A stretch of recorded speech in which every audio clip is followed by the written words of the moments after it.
Hi, I'm Leia, and this is how I finally stopped waiting for a seat at my family's table. For years, I was invisible during the holidays. Thanksgiving, Christmas, birthdays. Somehow, I was never invited. So, I bought my own house and threw the biggest party in Austin. Everyone I cared about came, except them. A week later, the phone rang. My mother's voice, shrill and furious. How dare you humiliate us like that? My answer? Keep listening. The truth is, it started on a random Thursday night in 2019. I was in my apartment, scrolling Instagram, when I froze. My younger sister Chloe had just posted her Christmas photos. There was Mom and Dad, grinning by the tree, Liam, my older brother, surrounded by his kids, and Chloe, glowing at 26, showing off some shiny designer bracelet. The caption, "Best Christmas ever with the fam. So blessed." The fam. Interesting choice of words, considering I was 34 and once again not there, just like Thanksgiving, just like every holiday for the last 5 years. And here's the twist, I used to make those holidays happen. Back in my 20s, I was the planner. I coordinated meals, bought groceries for Mom's famous stuffing, even set up those cheesy photo backdrops. I was the glue that kept us together. But somewhere along the line, they decided I wasn't needed anymore. At first, I thought it was a mix-up. Maybe no one remembered to tell me, so I showed up anyway, and they looked surprised, not exactly happy. Eventually, the conversations shifted. "We're keeping it small this year. We weren't sure you'd be free." Then I'd see photos online, tables packed with relatives I hadn't seen in a decade, smiling, celebrating, without me. The breaking point came on Mother's Day 2019. I called ahead to bring flowers and spend the day. Mom hesitated before saying, "Oh, we're going to Chloe's. It's easier." I went anyway, bought her a bouquet of white roses, dressed up in that teal dress she always loved, and drove 45 minutes to their new place in Round Rock. The house was dark, empty. I stood there with roses in hand, ringing the doorbell like an idiot. No one answered. Later that night, I saw Chloe's post, "Mother's Day brunch at Romano's with the best family ever." That was the day I stopped trying. I still sent the obligatory birthday texts, but that was it. Nobody noticed. Nobody asked. They forgot my birthday year after year, even when it landed on a Saturday. And then, one December night, staring at yet another perfect holiday photo album without me in it, I felt something snap. Not anger, clarity. I didn't need their table anymore. I needed my own. I closed Instagram and dialed Sierra James, my old college friend and realtor. "Sierra," I said, steady for the first time in years, "remember when you told me to call when I was ready? Well, I'm ready." 6 weeks later, I had the keys to my own life. A blue Craftsman on Willow Lane, sunlight through big windows, a kitchen with marble counters, a backyard strung with twinkling lights. It felt like someone had finally built a space where I belonged. That afternoon, I make an offer. 2 days later, it's accepted. 5 weeks after deciding I'm done being invisible, I'm standing in my own house, keys in hand. My house. The words feel surreal. At 34, I've built a solid career at Davidson Marketing, managing our biggest accounts. The promotion came with a hefty pay raise. My family has no clue. Of course, they never asked. 2 weeks after moving in, I throw a housewarming party. My guest list? People who actually matter, college friends, co-workers, neighbors, my cousin Rachel, Aunt Linda, the ones who see me. Noticeably absent? Mom, Dad, Liam, and Chloe. For once, they don't automatically get an invitation. Saturday arrives, and my little Craftsman hums with life. Laughter echoes through the rooms. Uncle Tom brings his famous brisket. Jessica shows up with champagne. My neighbor Patricia invites me to her book club. For the first time in years, I feel like I belong, because I chose where.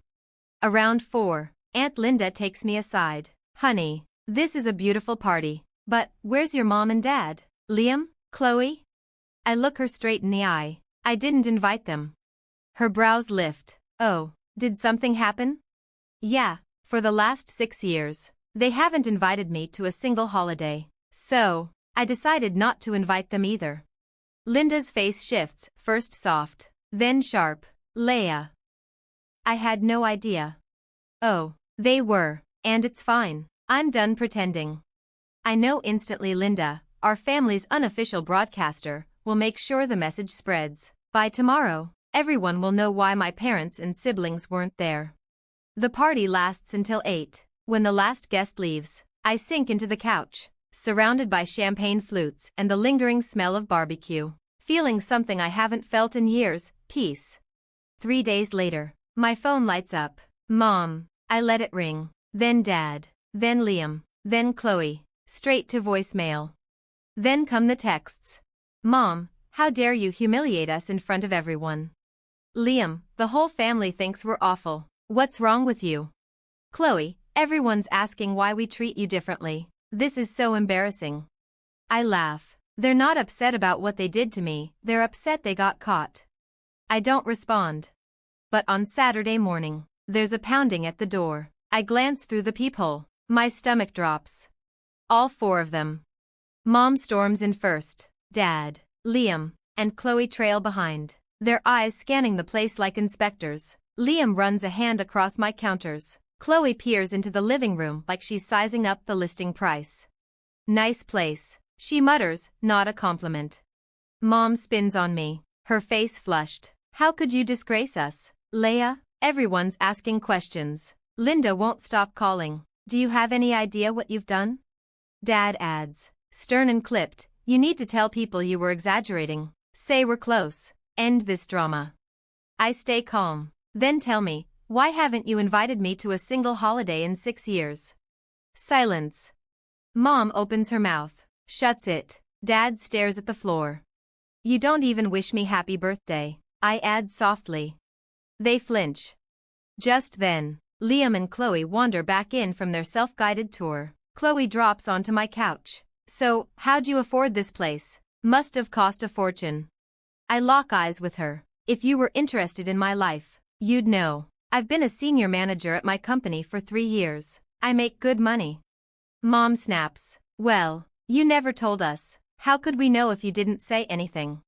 I ask evenly. What's the name of the company I work for? Silence. No one answers. Not one of them even knows. I walk to the door and swing it open. I'm done. Time for you to leave. Mom sputters. You're not even offering us tea? I laugh softly. I've already given you more courtesy than you ever gave me. At least I'm letting you walk out, rather than leaving you stranded on a porch with flowers. Like you did to me on Mother's Day. Her face burns. She has no comeback. One by one, they file out. Dad avoids my gaze. Liam shakes his head. Chloe pauses at the threshold. Voice icy, this isn't over. Yes, it is. I shut the door in her face. For a long moment, I lean against it, listening as their voices fade into the driveway and the car engine roars to life. I think that's the end. I expect silence. But 3 days later, an email appears. Subject line, family dinner invitation. I almost delete it. Curiosity wins. Dear Leia, your mother and I would like to invite you to dinner this Sunday at 6 p.m. Pot roast and mashed potatoes. We hope you'll join us. Love, Dad. Formal, awkward, like I'm some distant relative. I delete it. The next day, Chloe texts, want to go shopping this weekend? Nordstrom's having a sale. Thought we could hang out like old times. Old times? We haven't done that since college. Ignored. Then Liam emails me old photos, me teaching him to ride a bike. The 3 of us building a snowman years ago. His note says, remember when we were close? I missed those days. I stare at the photos for a long time. We were close, once, before they decided I didn't matter. I close the email, and I don't reply. Over the next week, the attempts keep coming. Mom leaves a voicemail. Do you need anything for your new place? Dad sends another dinner invite. Chloe calls twice. I ignore all of it. I think maybe they've finally gotten the message, until Mom shows up at my door. Alone this time. Smaller somehow. Less angry. More fragile. Leia, please, can we talk? She says softly. Her eyes are damp. Her voice trembling. I want to apologize. I know we haven't been good to you, and I want to make it right. For a second, I almost feel bad. Almost. It's my birthday in 2 weeks. She continues, I'm planning to celebrate at home. Just family. No big party, no cousins, no neighbors, just us. I want you there. It's important to me. Just family. The words cut. Because for 6 years, just family never included me.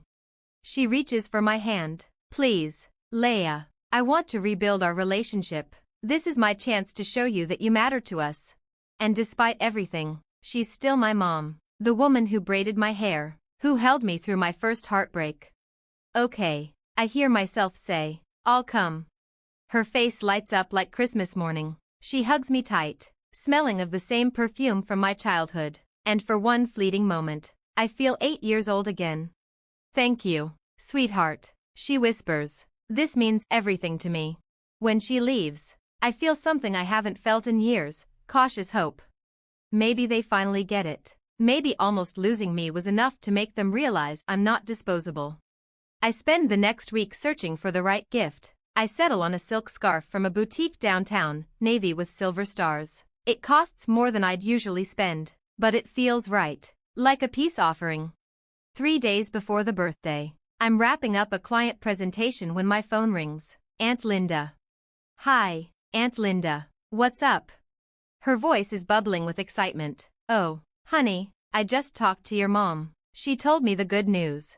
What good news? That you two made up. She said you're coming to her birthday party. I'm so happy for you.